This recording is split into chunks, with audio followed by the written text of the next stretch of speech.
Pourquoi la dynastie des Song nous fascine. Découvrez l'histoire et le charme de l'une des dynasties les plus fascinantes de Chine. Bonjour, je m'appelle Olivier Cauchois, passionné par l'histoire chinoise. Dans cette série de podcasts, nous allons braquer le projecteur sur la dynastie des Song, l'une des époques les plus prestigieuses de la longue histoire de Chine. Épisode 8. Une soirée mousse de la dynastie des Song.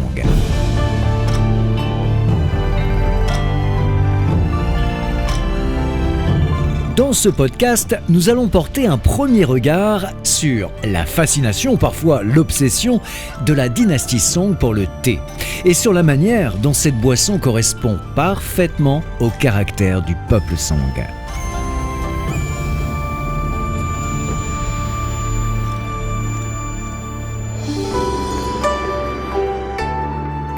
En Chine, comme dans beaucoup d'autres parties du monde, le thé a une dimension sociale, mais chaque peuple a son cérémonial particulier autour du thé. Chez nos amis anglais, par exemple, le thé est souvent la première boisson de la journée. C'est aussi pour chaque occasion de se rafraîchir ou pour se concentrer sur un travail difficile nécessitant une réflexion. D'ailleurs, la phrase la plus récurrente d'un Britannique est « Prenons une tasse de thé ».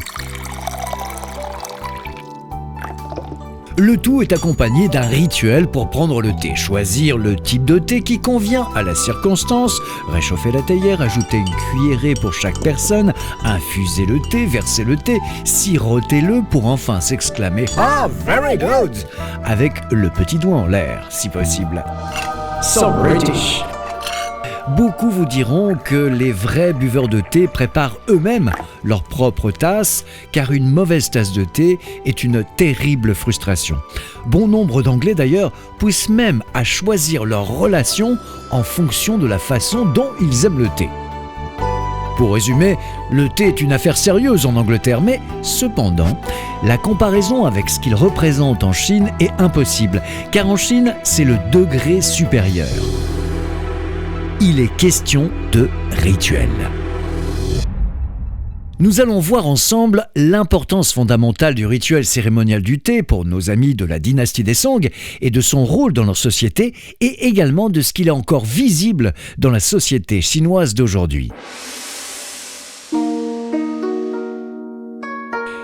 Pour commencer, rappelons que l'histoire du thé en Chine est bien antérieure à la période des Song.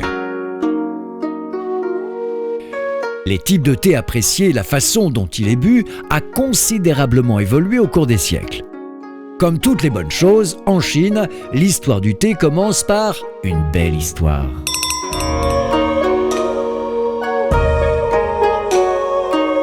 Il était une fois donc un empereur appelé Shen Nong.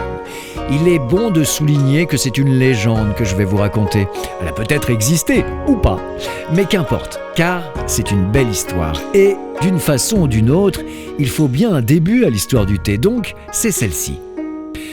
La légende raconte que cet empereur, Shen Nong, exigeait que son eau potable soit bouillie pour qu'elle soit propre. D'ailleurs, notez que c'est une habitude encore pratiquée par bon nombre de Chinois aujourd'hui. Les établissements hôteliers français qui accueillent les touristes de l'Empire du Milieu le savent très bien. L'empereur Shen Nong, donc, un jour, alors qu'il est en campagne avec son armée, s'arrête pour se reposer. On lui sert son eau, bouillie comme d'habitude, mais par inadvertance, une feuille d'un buisson voisin tombe dans l'eau. Cela brunit le breuvage, l'empereur le boit, et l'a trouvé très rafraîchissant. Voilà comment le thé est né.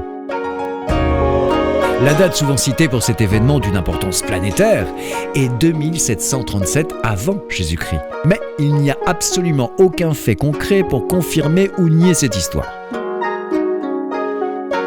Faisons maintenant un petit chapitre de géographie botanique.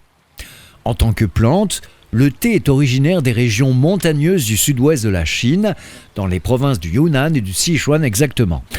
Avant d'être cultivé comme culture de rente, le thé poussait partout dans ces régions.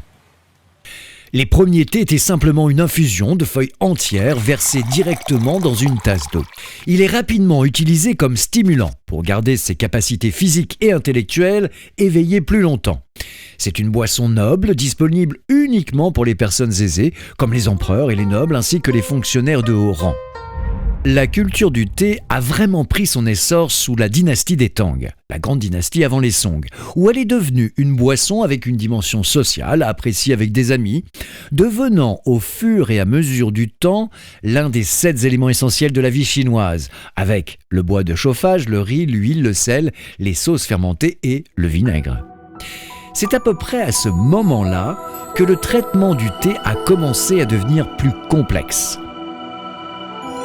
Les feuilles de thé ont été sélectionnées, cuites à la vapeur et pressées en briques appelées gâteaux de thé.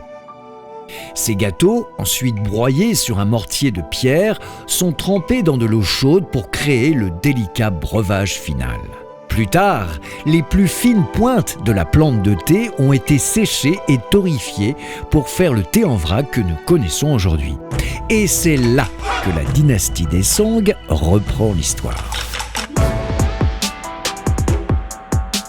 Pour le peuple de la dynastie des Song, déguster du thé est dans l'air du temps. Nous savons maintenant qu'ils ont la culture des bonnes et belles choses de la vie. Ils aiment se réunir, apprécient l'échange social. Plus tard, d'ailleurs, dans notre série de podcasts, nous verrons comment ils se sont grandement intéressés à la porcelaine, un sujet en rapport direct avec le thé. En gros, le thé leur correspond parfaitement. Leur culture et leur comportement s'associent à merveille à tous les aspects du thé. D'autant que boire du thé est aussi considéré comme un moyen de se rafraîchir l'esprit, de méditer et d'atteindre l'illumination.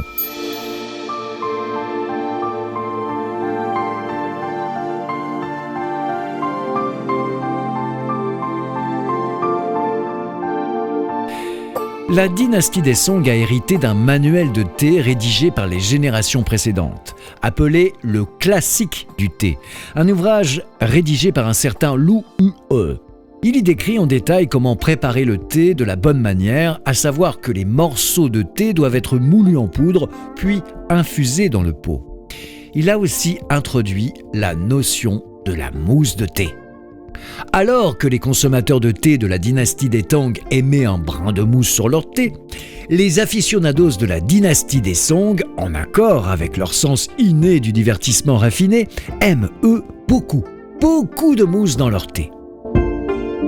Le secret d'une mousse de thé réussie réside dans la façon dont les Song ajoutent de l'eau. En fait, la technique est de ne pas inonder le thé brutalement, mais au contraire, de verser petit à petit de l'eau, puis d'utiliser une brosse pour créer une sorte d'émulsion, un peu comme une tempête dans une tasse, ce qui crée de la mousse. Alors, c'est facile à décrire, mais c'est moins facile à réaliser. Il faut savoir que ce mouvement de création de mousse est considéré comme une véritable compétence pendant la période des Song, à tel point que les fonctionnaires de l'époque n'hésitent pas à prendre souvent de longues pauses dans leur travail pour confectionner la meilleure mousse possible. D'ailleurs, cela prend une telle proportion que la pratique a été interdite par les générations suivantes afin que les fonctionnaires consacrent leur temps au travail plutôt qu'à se faire mousser leur thé, si je puis dire. L'empereur Song Huizong lui-même a une passion débordante pour le thé, au point d'écrire un traité sur la bonne façon de le préparer. Il a même organisé des concours de fabrication de thé et a été jusqu'à nommer officiellement un commissaire au thé. Nous reviendrons en détail sur le goût impérial pour le thé dans notre prochain podcast. Je vous invite maintenant à prendre le temps de déguster une tasse de thé comme à l'époque de la dynastie des Song. Huizong décrit le processus comme ceci. Son traité impérial a d'ailleurs été écrit en 1107. Voici le tuto officiel estampillé Song. Étape numéro 1. Incorporez très lentement un peu d'eau chaude dans votre pâte de thé. Utilisez un fouet en bambou.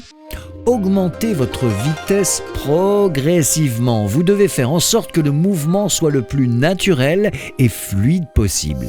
Continuez à fouetter consciencieusement jusqu'à ce qu'une émulsion apparaisse. La précieuse mousse commence à se former. Étape numéro 2.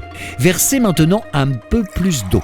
Fouettez la surface du thé tout en commençant à battre la pâte de thé avec un mouvement circulaire. La couleur et l'éclat du liquide apparaît. Vous êtes sur la bonne voie. Étape numéro 3, la troisième infusion. Fouettez maintenant toujours légèrement par un mouvement circulaire et constatez maintenant la teinte du liquide. Le blanc apparaît avec une touche de vert. Ces deux couleurs sont considérées comme le sommet de cet art du thé mousseux. Étape numéro 4, versez un peu plus d'eau. Fouettez de nouveau doucement, ainsi de légers nuages commencent à apparaître. Étape numéro 5, accélérez maintenant votre fouettage jusqu'à ce que le brouillard gèle et que la neige se condense.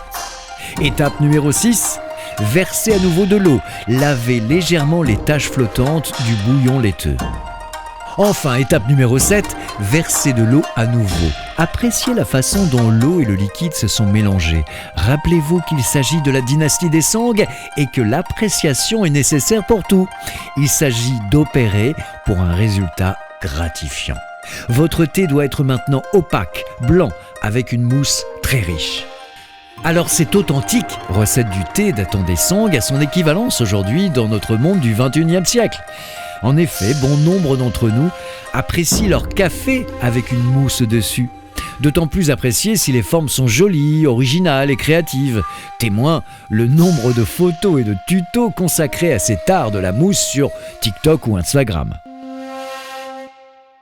Ce parallèle est d'autant plus vrai que le personnage référent de la mousse de thé des Song était un véritable artiste de la mousse. Cette personne, qui a réellement existé dans la période des 5 dynasties, juste avant la dynastie des Song, est un moine bouddhiste appelé Fu Quan. Ce créateur, très influent, était une véritable star de la mousse de thé, car il était capable de faire apparaître des images dans la mousse. Et comme un showman apprivoisant un lion, il pouvait contrôler la mousse pour montrer sa beauté esthétique. Vous imaginez bien qu'il était applaudi par des hordes de personnes admiratives.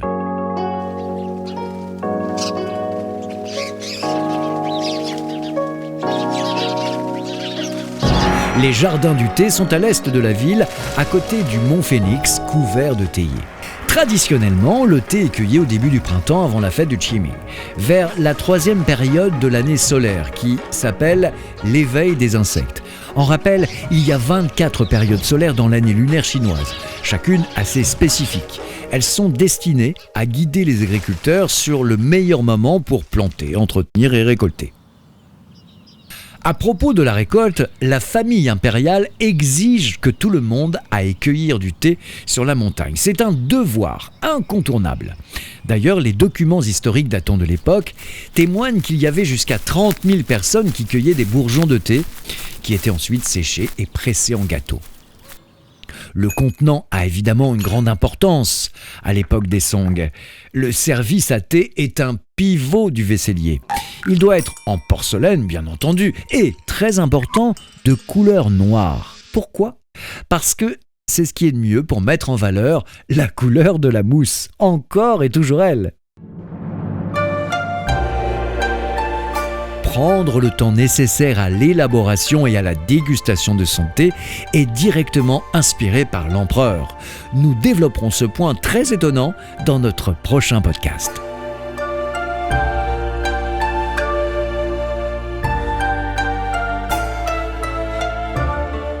Remerciement spécial à la maison Sanya Chongdu pour son aide dans la rédaction du texte.